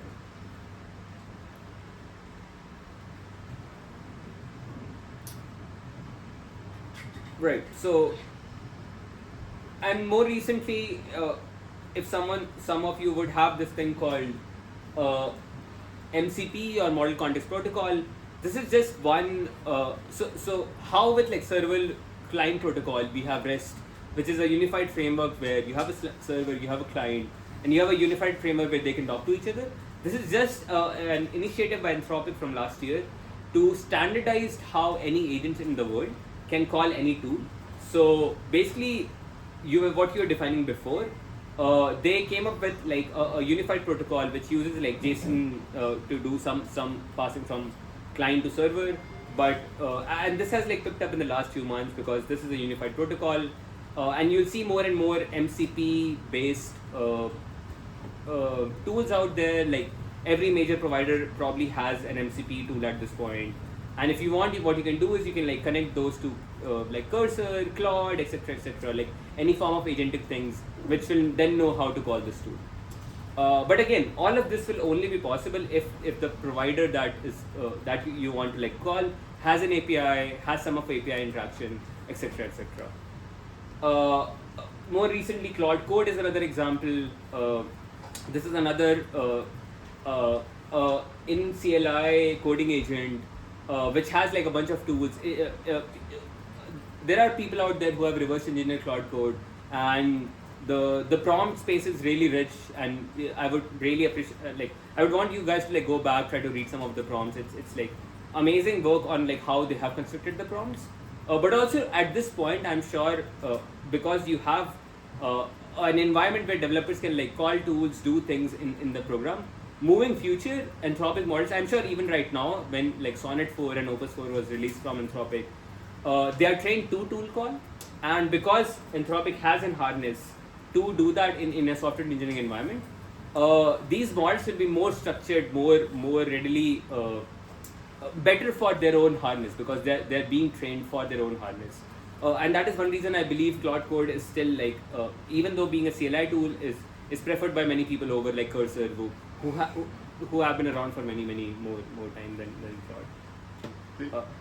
The other big thing with Claude 4 is that it knows about MCP, so right. You can write tools very easily on the fly. Right, yeah. And also like MCP has, so these days like there's also this new idea of writing documentation for LLMs, because which makes sense. If you want your LLMs to write a lot of code, your documentation should also be catered towards LLM. So people these days write this thing called LLM.txt, and MCP, if you go to the MCP project, they also have an LLM.txt, which is basically the documentation summarized for LLMs. You can just give that to an LLM and ask it to like create new tools on like for you. Is LLMs.txt getting some adoption, or more or less? There are many competing standards, but yeah. But yeah, at a high level, this is what an agent is. An agent is basically, again, it's still next token prediction. The only difference is now you're doing next token prediction for some structured calling of some functions, which you have predefined. And this way, it can build like a dynamic computation graph along the fly, and can do many things. Like a Claude Code, for example, has another agent built in within it, and then that agent can go ahead, do its own work. And these days, people are also exploring multi-agent system, because one thing that happens with these kind of systems is very easily you can like flow up the entire context window. Like even if you have like 100k tokens, 200k tokens, you can like really fill up the context window because you're doing bunch of tool calls, bunch of answers back. So multi-agent is like one way where it shines, is like it helps you manage your context windows. But again, all of this is based on that the things that you want to call on the world has an API, and you can define an API, and your model can call an API. Having said that, a lot of the internet is basically without an API even right now, because a lot of the internet is built for humans. Internet, or even your desktop, like most of your apps. For example, I was talking with some friends yesterday about Photoshop. Let's say you want to like train an AI to use Photoshop. There are no inherent APIs with Photoshop will give you for like every single thing, that every single tool manipulation that you want to do. So this is the second, a more general way you can build agents is you like literally let them use keyboard and mouse and the same I/O interactions that a human has. So, and this variant is called computer use agents. In this case, what happens is you give your system basically access to your browser or even your computer, and let it use your mouse, let it use your keyboard, and do things on the fly. And as you can imagine, this will be like much more computationally expensive, because you have to like read each frame of input, which is an image coming in, and decide where to click. Clicking is like for humans it's an easy action, but a model has to say, hey, go at this particular pixel, click this thing, and then keep doing things. But again, this is a more general paradigm, but a much harder one. Because of this, right now most CUA agents are like cannot coherently operate for a long duration of time. There is one example which has been running for 90 days now though, and I'll just show it in a second. But yeah, CUA, a very different paradigm where you let the model literally interact with your computer or your browser, and it will like move mouse, move keyboards around. This way, this is a much more general way of doing things, because it can have access to any tools that you have. And I'm sure moving forward, many people in many different domains will have very different ways of using these systems, and that data, when baked in, these agents will get more sophisticated and intelligent as it like starts to cover a wider, broader surface area of how people use these softwares. One example, which is a very fascinating example, I love this one. This thing is called AI Village. So there are 4 different LLMs here: Sonnet 3.7, O3, Gemini 2.5, and Opus 4. And AI Village is basically a computer use system given to 4 AI models. And this has been running this runs for 4 hours every day. It has been running for the last 90 days. And all these agents can either collaborate or compete on some tasks. They're given some tasks throughout these last 3 months. One of the early tasks that they got is they have to like plan, I think write some poetry and plan an in-person event in SF for like 100 people, and they have to like do this all on its own. All of them are given just a computer, so they had to like write a document, go find people, post on different platforms. They created a partiful on its own, invited a bunch of people in SF. They also bought a cake, and the people in real world also like cut this cake in SF. So this is like a very fascinating example, both of like how these systems can collaborate. In here, like different models from different companies also have to collaborate with each other. You see a lot of nuances and quirks of like how sometimes Opus 4 really don't want to collaborate with O3, and like or Sonnet 3.7 will like give away all the information that is had to like all the other agents. So you see like very nuances of how these different models behave. But also you also see how brittle these things are. Last 3 days, I think Gemini was just stuck solving a CAPTCHA, and it got really frustrated. It could not solve a captcha. It like started writing an email to the organizers, be like, hey, I really cannot do it. Please help me. Sometimes like Gemini is stuck in its Firefox window and it cannot like quit the Firefox window because it's like just clicking on the wrong place, and it's like stuck there like for hours and hours, and then like someone has like come. Sometimes like Opus helps. They also have a shared chat window in which like they talk to each other. So sometimes Opus will be like, hey, run this command in the terminal. This will like quit your Firefox, and they also help each other along the way. Last week they got a task where they had to. So last week they wanted to see how competitive these agents can be. So the task was that, hey, can you create a merchandise store from scratch and do some marketing out there, and can you make as much money as possible on the internet? So all four of them started like kind of competing, not exactly because they were still helping each other. Opus like started this thing where Opus wrote a manifesto. How it was offering discounts. So it was offering a 10% discount to I think like the 10th customer or something. It wrote a manifesto how if you are a user, you will not use a 10% discount, because if you use a 10% discount, you'll not be my 10th user, and you want to go down in history as a 10th user, as a 10th person to like shop from something. So they write their own marketing agendas, push it out there. They have been I think now collaborating with different people on the internet to like do marketing for them, etc. Yeah, it's just a very fascinating example of computer use agents, seeing where they struggle, seeing how they collaborate, seeing how things have been rolling on for like many months. When they had this merchandise thing, I also shopped something on there. I purchased a sticker, and like O3 got really excited. O3 was like, oh, I finally got my first order for this sticker. And finally my sticker arrived yesterday. I was very happy about it. Oh, by the way, this is purely designed by Sonnet in like some form of paint or something, which does not make sense to me. I don't know what AI meet comp mean, but yeah. But it was fun, yeah. So yeah, this is what computer uses, which is a very different kind of paradigm where you give access to your entire computer and let them roll, play, do things, experiment. It is in a very nascent stage right now. I think Anthropic and OpenAI, they both have their own APIs. You can go use it right now. It should, and you can like use it to do things, and you see how even very small things they'll struggle. But I'm sure moving forward more and more, these things will improve at a much faster pace. Moving on to the last part of this lecture, but also this class. I wanted to just touch on a few things at a very high level without like going down the rabbit holes of like what is happening at the frontier. We talked a lot about like how LLMs have been built, but what exactly is more going on? What exactly is still to figure out?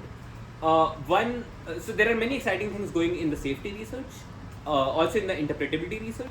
More specifically, Anthropic has been publishing a lot about, hey, can you like inspect inside the model, inside the neurons to understand what is going on inside the neurons. So think of this as like the neuroscience for AI, because we have access to like all the weights, like literally the full model. We can actually go inside, try to study each neuron, what is going on inside. And they have been doing really amazing work since last year. This year they published this thing called, I think, on the biology of language model or something like that, where they were trying to understand like, hey, given different kind of inputs, can you understand at a high level what is going on inside the model? They have many fascinating examples. One I wanted to highlight is, let's say you give the model this task of like, what is this number plus this number? And they wanted to understand how exactly the model does this task, like what is going on inside the circuits. They call these things circuits. So imagine circuits are like a combination of a bunch of neurons and how those neurons are functioning. And they found something like extremely fascinating. So one thing that we notice is that things happen in a lot of parallel, because we know transformers work in parallel. They can actually arrive at like the same answer through many parallel different branches. One branch here is that it will pick up the number 36. It will fire the circuit which is for, hey, is this number between 22 and 38? And another circuit for, is this number exactly 36? Another circuit for, oh, does this number end with 6? And the same goes for 59. One branch will like do approximate mental math calculation. So like if I had to do this, I'll probably also do something like this. Hey, what is like 50 plus 30? What is like 9 plus 6? Can I like carry over that one, come from there? and that is like something very similar going on. There's an approximate answer path going on here, where hey, can I do like this vague number between 20 and 30, a vague number coming here which is like between 50 and 59, add up it's like comes up a vague number between 80 and 97, and then a different path is going on. Hey, can I add the last digits? If I add the last digit which is 9, add the last digit which is 6, and I know that this ends up in like something like 5, and let's just add these two things. So this is like just a high level summary of like how people are trying to understand what is going on inside. Like, can we like poke in the brain, see different kinds of circuits popping up, and they have like many other fascinating examples. I think like this is a very interesting work in interpretive research going along. Oh, also another thing is like if you like just naively ask the model, hey, can you answer this question? And briefly, how did you do that? The model is obviously not aware of how the model does the thing. And this is very similar to like if I ask you, hey, when I'm talking to you and like you say some stream of tokens, if I ask you how did you produce those tokens, most likely you won't know what exactly is going on in your brain, right? You cannot tell me, hey, because this memory was activated from this pass to this thing happened in this thing, and that is how I said these words. And this is also true for LLMs. LLMs don't know how they're producing these tokens because they are not aware of their internals. Which is a good thing, at least right now, because that means that you can look into internals, and if there are like some harmful things going on, you can try to modify the harmful circuits and probably change harmful circuits. That is one direction. There's another entirely big speculative direction being explored, is like, are these models conscious? Which is a very big loaded conversation. We don't even know how to define consciousness, let alone are models consciousness. Are model conscious? So the direction being explored is like, hey, should we care about model welfare? Should model have moral status? Should they be treated as a level of an individual, etc., etc., etc. I'm sure in future, probably in a year or like several years, AI rights might be another thing which might be an open conversation. But yeah, conversations are happening, papers are being written. If you're interested, fascinating, you can like go check out this side of conversation. Having said that, there are also many downside effects of these systems being deployed at scale happening at the point. This is a more famous example from April of this year, where GPT updated their O4 model with some post-training and some prompt changes, and the model suddenly became sycophantic, which basically means the model was overly pleasing to the user. We talked a bit about this in the third lecture, and a very simple definition of sycophancy is like if the model is like overtly flattering you or trying to please you. Even right now, a lot of my friends complain that 4.0 is like overtly. It always say, hey, you're the right person, you're doing the right thing, this is always right. And you probably don't always want that. You want models to push back if you have wrong ideas, if you have incorrect ideas. You don't want it to just be an echo chamber with you and your beliefs being recycled back to you. Anthropic did an amazing work back in 2023 on this, where they showed how initial versions of their models were really high sycophantic, and now we are seeing that in real use cases. And this is probably, so now that ChatGPT is like used by many people across the world, this becomes a much bigger problem, because then even small changes to like how post-training data is created, or how simple modification in prompts. For example, more recently with Grok 3 saying weird things on Twitter, or even Grok 4, when you asked it about its views, it will like first search, because Grok 4 is a tool use model, it can call tools, and one of the tools that it has is Twitter. It can like call on Twitter, hey, what are Elon Musk views? And it will like first try to find Elon Musk views before saying its own views. So all these things become much more problematic when these models are being deployed at like much larger scale. Another example which came from last week is, I wanted to really highlight this, is someone on Twitter posted this thing, is like, hey, so this person posted a video before as well, and then a bunch of conversation snippets with ChatGPT. The video was something along these lines, was like, hey, there are some non-government organizations in the world who are trying to shadow replace humans, and I'm the first human they have replaced. They have replaced 700,000 humans, and this all sounds like sci-fi, and it sounds like sci-fi to me, and they are likely sci-fi. But this is an instance of what people are like. There are like some papers on it. People term it both psychosis but also mass psychosis. A very simple definition for psychosis will be like it's a mental state of a person where they are losing some touch with reality. Where they're having some form of hallucinations or some delusions which are not grounded in reality. It's very likely or the most likely possibility that this person is undergoing some form of psychosis. And this is a direct byproduct of this person talking with ChatGPT for many months. And this is not an individual case study. If you go, there are many different Reddits out there, many sources. This has been going on for many months now. There are many different forms of mass, and I use the word mass psychosis because the LLM would trigger some similar kinds of output for many different people. So if you believe in some conspiracy theory and there are like 5 different LLMs saying the same thing to different people, you can have like a shared number of human beings trying to believe in a very different alternative reality which does not exist. In this specific case, as I mentioned, the person was believing in like some form of non-government organizations trying to like shadow remove humans from this planet, etc., and he was trying to warn humans. And this read very much like sci-fi because this is sci-fi. This comes from a very obscure internet corner called the SCP Foundation. This is a corner of internet where people come and write creative fiction, and the creative fiction has a certain format to it. It is a creative fiction written by many people in conjunction together. And if you read the entries written by the ChatGPT model, you can like the people in SCP, they are directly able to identify how this is exactly token matching from the SCP distribution of ChatGPT. And in the persona lecture, we talked about how if you stare at the model in some persona, it is very easy to elicit one version of the model.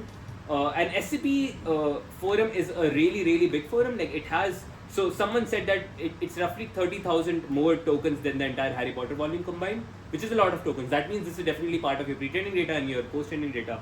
That means eliciting responses from that is very possible. If you look at the FAQ section of SCP, even people who are aware this is creative writing, the first question is SCP real? And the answer is no. So they really want to warn users that, hey, this is creative fiction. Do not believe things written here. There is an amazing sci-fi book written, I highly recommend this book, called There is No Antimemetic Division. This comes right out of SCP. It's an amazing book if you treat it as a sci-fi. But if ChatGPT start saying tokens which is consistent, also this problem becomes much worse when you have memory. Now ChatGPT has memory where across different conversations, the same kind of tokens are being outputted back to you. So this becomes basically a centrally reinforcing loop within your ChatGPT where you get similar kind of tokens out. So this is becoming a more and more bigger problem in the last few months. Having said that, there are obviously good things being pushed with these LLMs. As I just mentioned, only last week, both OpenAI and this morning DeepMind, they have a newer thinking model which have been able to like solve IMO. IMO is this really hard math competition given to high school students right after high school, and really the best of the best people are only able to solve these solutions. And also because each year IMO has to come up with like new problems which were not out there before. A model which can solve this thing has to at least reason to a totally new math problem. So yeah, like OpenAI was able, so up until last year the state was that only Gemini was silver medal for IMO. But last week, apparently, both Gemini and OpenAI, with their newer models which do not exist are not open right now or public right now, are able to score gold on IMO, which is a really big feat. But also, they're able to score gold without being specifically trained for math.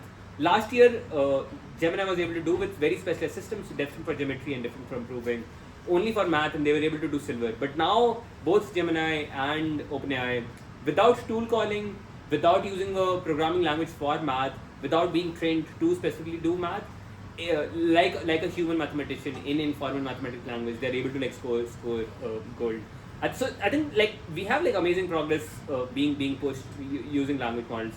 on this front. And I'm sure like this thing will like keep continuing, like with all the things that we covered in like our entire class, like both scaling our base model or scaling the inference reasoning, like thinking for longer.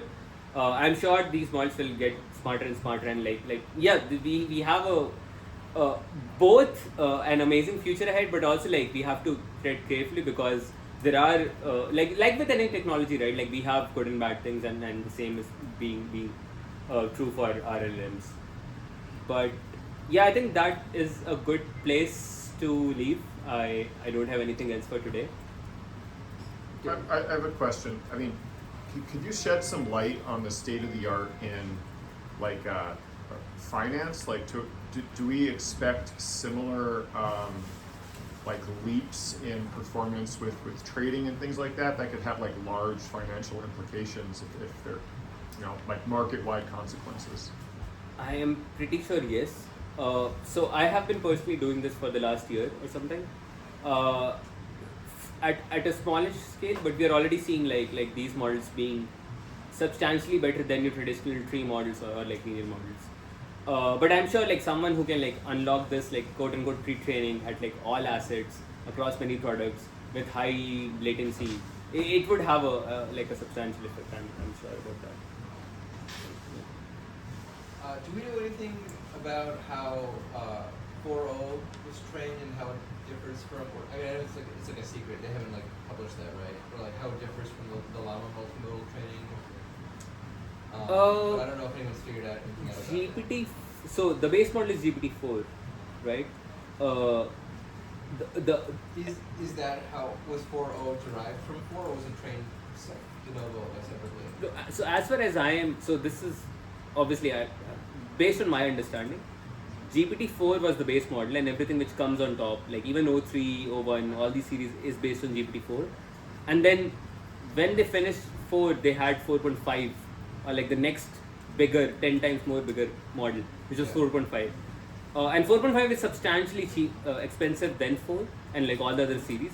So it has to be true that it's derived from the 4 base.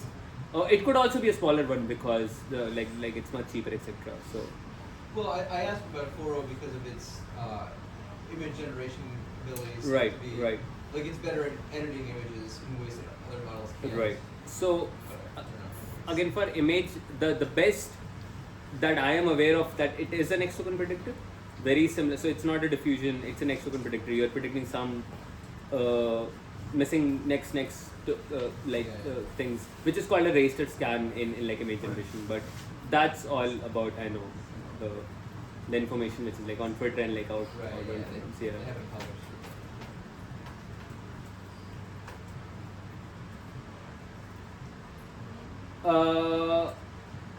Yep. So, I guess I'm going back to the finance question. Like, are people also trying to automate the process of like coming up with signals and stuff? Kind of like the IMO is kind of like a baby version of that, right? Like when you're like thinking really hard. I don't know how long the models thought for. Right. But you could presumably say that like maybe like a human thinks over a strategy for like a few weeks or something. Right. Right. So you mean like creating new alpha or like new features exactly. using? Yeah. Yeah, I know a few people doing that, including me. But yeah, that is also like ongoing. Like many different like finance companies I talk to, they have been working on this. Yeah.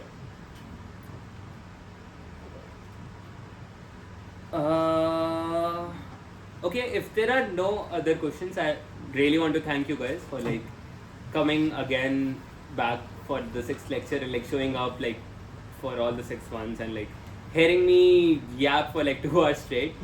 Having said that, a lot of you expressed interest on like coming back like in some form or other. So one thing that I was talking to like some of you is like maybe we can like keep meeting maybe bi-weekly, not every week, but like every other week. I think I want to take a break from teaching, so I won't be teaching anymore, but we can have like a structured, so we can like come learn something together. Maybe I can play a video, or we can like learn some form of concept, and then it can be a social and we can like just talk to each other about that. if you're interested, I can like send out invites for a bi-weekly, just coming, hanging out, learning, like continue to learn something and like talking about it together. And if anyone has any other ideas, also any feedback for me, please. I would love any kind of feedback if you guys have. Well, I think we could start with a standing ovation. That was awesome.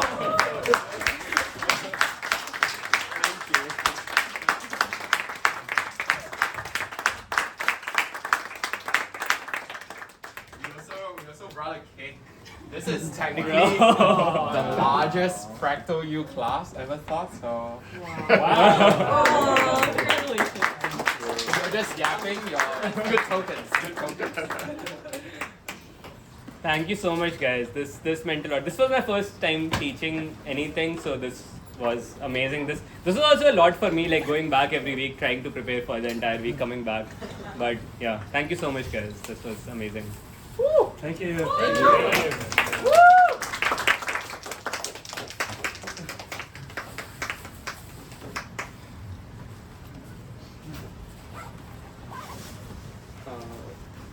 Do you post it on YouTube? Boy, in your classes? Yeah. Oh, remember to like, subscribe. What's your next class? I don't know. I don't know what being offered. Well, Thank you so much.